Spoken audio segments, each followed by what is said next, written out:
mga isyong kailangang pag-usapan, malalimang mga panayam at one-on-one sa mga taong makapaghahatid ng Damdaming Bayan. Kasama si Deo Macalma, alas 8 ng umaga, Lunes hanggang Biyernes sa DZRH Radio, DZRH TV at DZRH Online. Damdaming Bayan.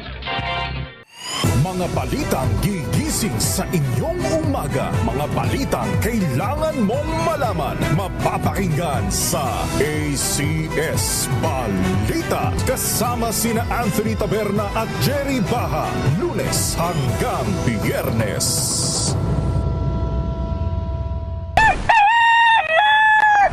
Kasabay ng pagtilaok ng mga manok, gigisingin ka na ni Angelo Palmones sa Magandang Umaga, Pilipinas. Lunes hanggang Biyernes, alas 4 hanggang umaga, dito lang sa DZRH.